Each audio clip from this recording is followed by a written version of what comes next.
Benvidos a este espacio informativo da Fundación Tico que cada semana lles achegamos a actualidade da provincia. No asunto de portada falaremos hoxe de Alcoa. Os traballadores da planta que ten a multinacional en San Cibrao seguen á espera dunha solución para a reducción da tarifa eléctrica, o que evitaría un posible peche da maior produtora de aluminio de España, algo que acarrería graves consecuencias económicas para a comarca mariñá. Antes vemos outros asuntos da portada. Sumario e comezamos. Coñeceremos o plan do Concello de Lugo para aforrar 90.000 euros en telefonía fixa, móvil e conexión de datos. A segunda edición do programa termal Balnearios no Camiño está tendo unha boa acollida. Mais da metade das plazas ofertadas xa están reservadas. A iniciativa tenta potenciar a economía medioambiental e o turismo nas rutas xacobeas.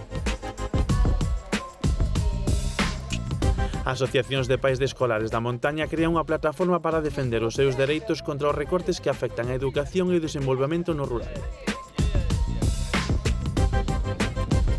Os primeiros participantes do Kilómetro Cero fin de semana gozaron de actividades acuáticas na ría de Ribadeo. Os protagonistas nos contan a súa experiencia. Xóvenes de entre 14 e 16 anos introdúcense no grafiti grazas aos obradoiros de verán que imparte o Centro de Artesanía e Deseño de Lugo. E con artesanía pecharemos hoxe o programa. 44 artesáns do Centraz levan ao Festival de Ortigueira a artesanía lucense cunha exposición aberta ao público. O futuro de Alcoa segue no aire. O Ministerio de Industria ainda non deu resposta á petición da Lumínica que ameaza con trasladar a súa produción a outros países se o Estado non acorda cas eléctricas unha tarifa máis reducida para as grandes empresas consumidoras de enerxía. Sindicatos, traballadores e autoridades de Lugo exixen ao Goberno Central solucións urxentes antes do mes de decembro, data na que finaliza o actual contrato eléctrico da compañía, para garantir a continuidade da planta de San Cibrao que xera máis de 2.000 empregos na provincia. A planta de Alcoa San Cibrao pasa polo seu peor momento. O futuro da que é a maior produtora da multinacional pasa por acadar unha tarifa enerxética competitiva que ameaza a produción deste metal en Galicia. Si no hay un contrato competitivo para el año 2013, pues que difícilmente se puede seguir produciendo en España. Y sobre todo cuando hay empresas en Europa, incluso de nuestra propia compañía, pues caso de Islandia, caso de Noruega, que tienen unos precios pues menos de la mitad de lo que se está pagando en España por la energía.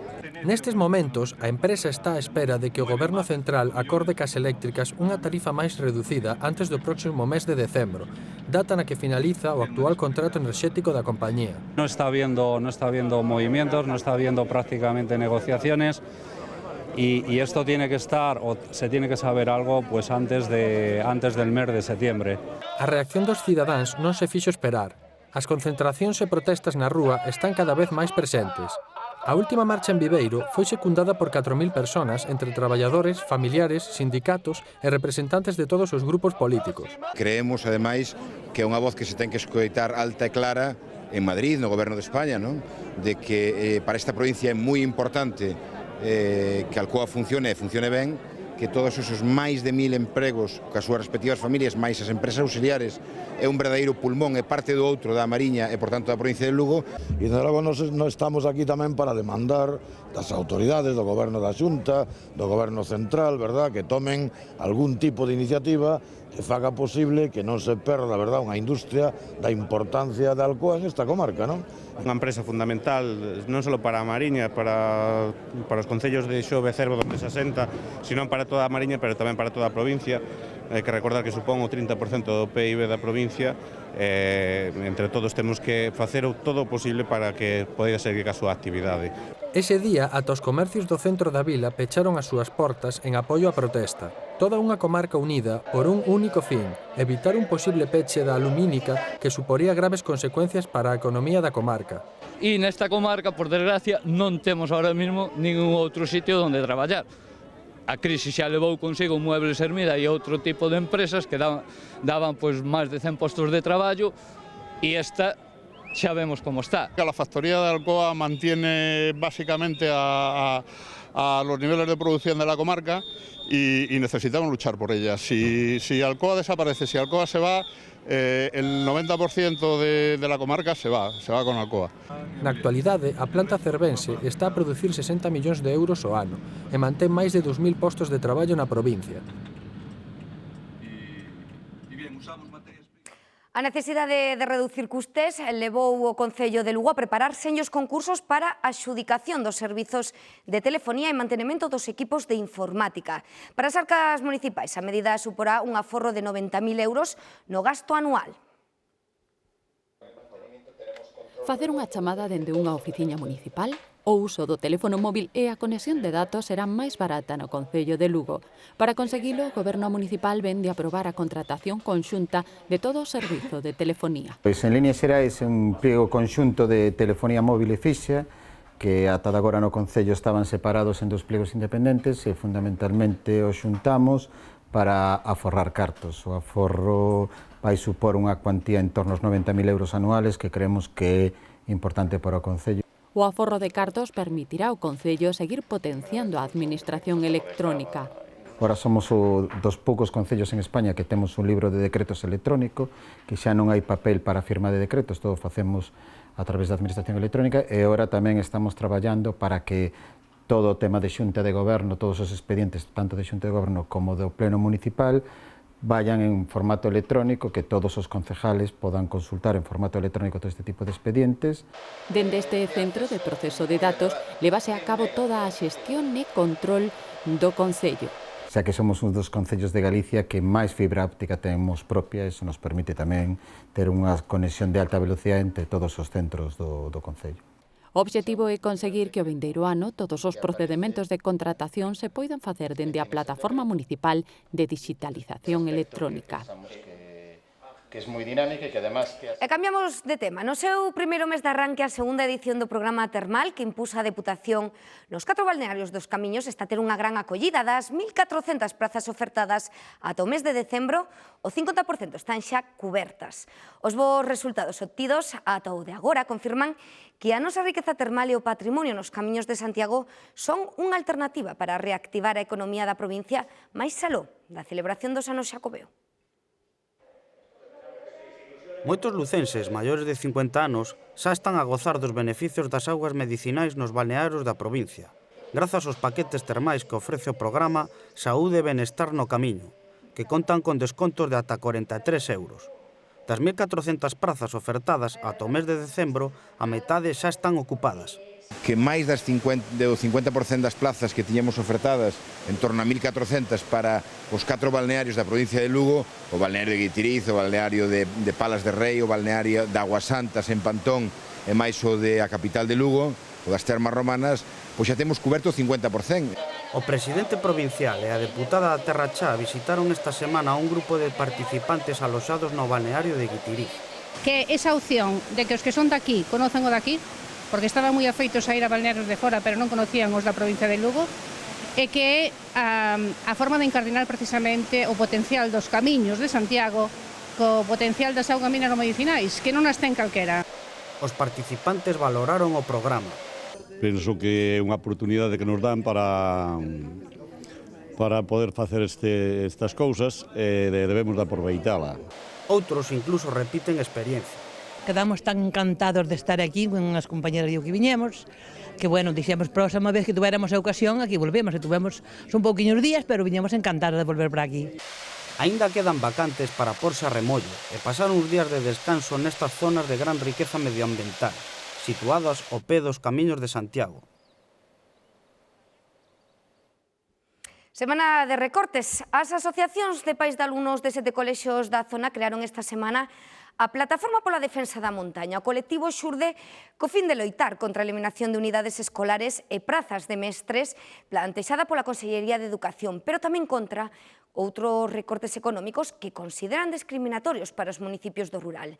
En sinal de protestas, familias afectadas que contan co apoio de AMPAs do Ribeirao, en Ourense, farán este sábado un tramo do Camiño de Santiago. Nos estivemos cos pais dos escolares de Oincio, uns dos promotores desta iniciativa. Malia que están de vacacións, os nenos do Incio achegáronse hoxe ao colexio na compañía dos seus pais preocupados polo futuro do centro.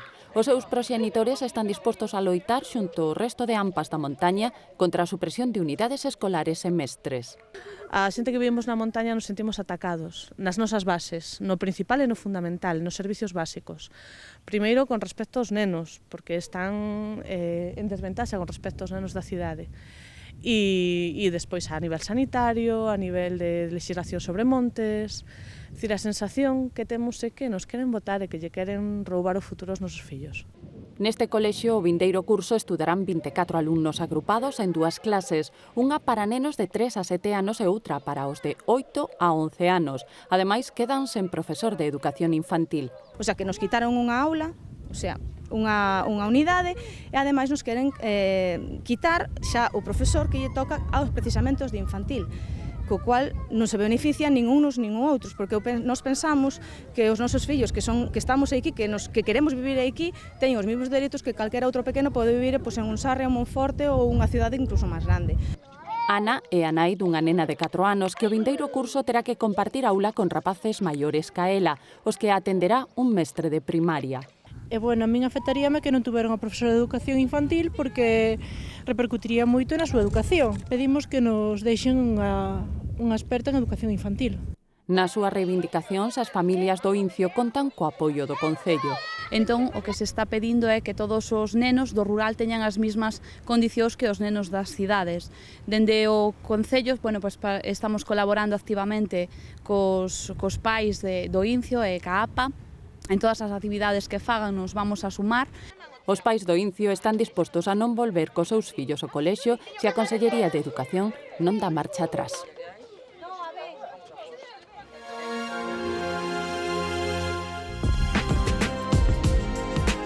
As obras do primeiro centro de recría público en España na Granxa Galloso Castro avanzan a bo ritmo. Nestes momentos estánse a realizar os traballos de canalización dos 28.000 metros cúbicos de purines que se xerarán ao ano nestas instalacións. Un sistema que permitirá que todos os residuos vayan a unha depuradora, distribuíndos en sólidos e líquidos para convertelos en enerxía, facendo unha xestión sostible así como aforrando custes. Ademais, na Granxa Chairega xa se poden ver as estructuras das 13 naves de recrías que acollerán 3.000 novillas ao estenderense en 25.000 metros cadrados. O futuro centro está financiado ao 100% polo organismo provincial. A Mariña celebra esta fin de semana a festa na honra da Virxe do Carme. Os mariñeiros de Foz e San Cibrao rinden homenaxe á súa patrona cos tradicionais oficios relixiosos e ofrendas aos náufragos. Ao longo da noite do domingo, os veciños de Foz adornarán as rúas da vila con alfombras florais para o paso da Virxe na procesión. Tamén na véspera do día grande, o 16, en San Cibrao, está previsto elaborar unha alfombra na praza do lugar. A música tradicional ten cabida no programa das patronais focenses coa celebración na noite do sábado do Festival Aires do Masma.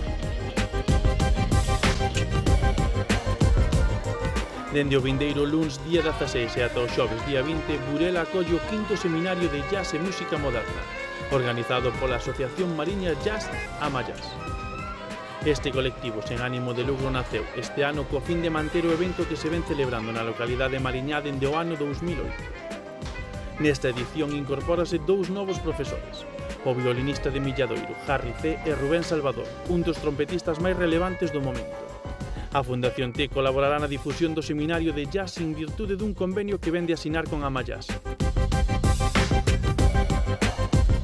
A diversión torna este verán as augas do Miño coa terceira edición de Lugoteando. O programa lúdico medioambiental da Deputación achegarase tamén a montaña e a mariña con múltiples actividades acuáticas, xogos e rutas dirixidas a toda a familia. A inscripción en Lugoteando pode facerse a partir da próxima semana na páxina web da Deputación, onde atoparán toda a información que precisen, o in situ, momentos antes do inicio de cada actividade. O Concello de Monterroso homenaxeará aos seus maiores o vindeiro día 19 nunha nova edición da Festa da Terceira Idade. O encontro que se vai celebrar na cúpula reunirá ao redor de 400 persoas. Como é habitual, o festexo inclúe a celebración dunha misa e un xantar de confraternidade seguido de baile. Ao remate terá lugar un sorteo de agasallos entre os asistentes. E os veciños de Río Torto bendeciron esta fin de semana os seus vehículos no San Cristóbal, o patrono dos condutores. A celebración religiosa, que coincide cas patronais da vila, activou como pregoeiro este ano o presidente da Deputación de Lugo. As patronais de Río Torto, como é tradición, tiveron como protagonista a Santo Cristóbal, o patrón e protector dos condutores. A celebración, que comenzaba ás 12 da mañá cunha misa na igrexa da localidade e unha procesión do santo, tivo como acto central a súa atractiva e soada bendición de vehículos. En fila e durante aproximadamente 2 horas pasaron por diante do palco na procura da bendición do párraco coches de todo tipo. Os últimos modelos, os máis antigos, grandes, pequenos, camións e ata vehículos de bombeiros. Veño bendicir o coche porque teño devoción e gustame de bendicilo. Isto fóramos uns cuantos choferes que nos juntáramos e ordenamos de facer unha festa de San Cristóbal e dai saliu todo. Un espectáculo moi arraigado á localidade e que atrae a xente de todas partes, como é o caso desta ferrolana. E xa viñamos máis anos, nos encantou esta festa pola bendición dos coches, unha tradición moi bonita. É unha festa moi tradicional de Río Torto, dos xóferes. É unha festa que facemos xa hai varios anos. Así conta a lenda e a tradición. E é que o pobo merecía un San Cristóbal. O presidente da Deputación de Lugo, José Ramón Gómez Besteiro, foi o encargado de dar o pregón na festa, que finalizou con música ata longas horas da tarde. E seguimos na Mariña. Un grupo de rapaces de Alfoz estreou este sábado quilómetro cero fins de semana con xogos acuáticos na ría de Ribadeo. Son xa preto de 600 as persoas que teñen contratadas rutas nesta modalidade do programa medioambiental que abre o abano de participación ao público na época estival. Unha iniciativa que, como xa demostrou nestes 4 anos de andaina, pon en valor a riqueza natural da nosa provincia e beneficia a empresas e autónomos do sector turístico. Recollemos as experiencias dos protagonistas desta primeira fin de semana. A Mariña foi o lugar elixido polos primeiros participantes do quilómetro cero fin de semana. Rapaces da asociación Xuvenal Foz gozaron de actividades acuáticas nos tesóns da ría de Ribadeo. Foi unha experiencia moi interesante, non só pola mañá fomos coñecer un pouco a rexión e despois pola tarde viñamos facer aquí á ría as actividades acuáticas e a verdade é que me gustou moito e repetiría sin ninguna dúda. A vicepresidenta segunda da Diputación, Lara Méndez, acompañou os participantes durante a xornada, na que practicaron pádel surf sobre táboas. Pero a actividade que máis éxito tivo foi a banana acuática. Molou moito. Estábamos aí a toda velocidade, pero non caíamos, toso nada. Cheganos a todos a nosa zona, valorar o que temos, porque non, cando veña alguén de fora, enseñarles o que temos. Xa levaban tempo con ganas de participar no quilómetro cero e con esta nova etapa non o pensaron ningún só segundo. Moitos tampouco podían participar entre semana, eu, por exemplo, son estudiante, e outros traballan, que mellor forma que vir en sábado e ora no verán, todos os rapaces poden achegarse hasta aquí. Preto de 600 persoas teñen xa contratadas rutas na modalidade fins de semana do programa medioambiental que financia o 70% a Unión Europea. Os prezos das excursións e toda a información está disponible na web da Deputación de Lugo.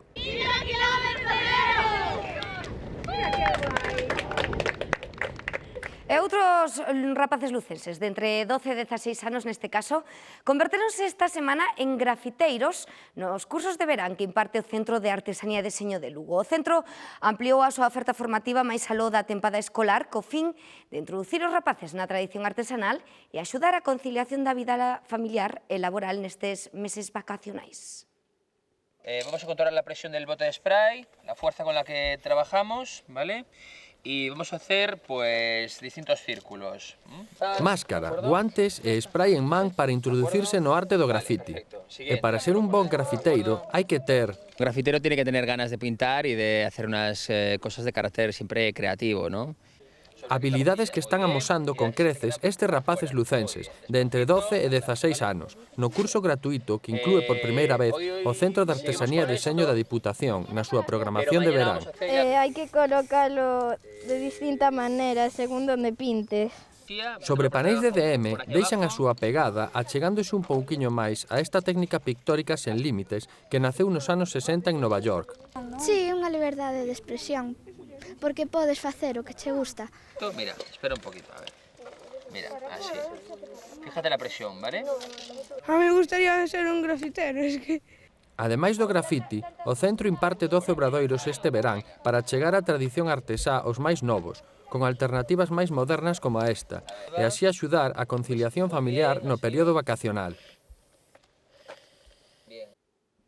E dentro desta promoción artesanal que leva a cabo o Centro de Artesanía e Deseño de Lugo, 47 profesionais lugueses expoñen os seus produtos artesanais no Festival de Ortigueira, polo que pasan cada ano miles de visitantes. A mostra que se expón no Consistorio coruñés está aberta ao público e reúne traballos de cestaría, olería de Bonxe, Gundibós, reproduccións castrexas e romanas, entre moitos outros traballos.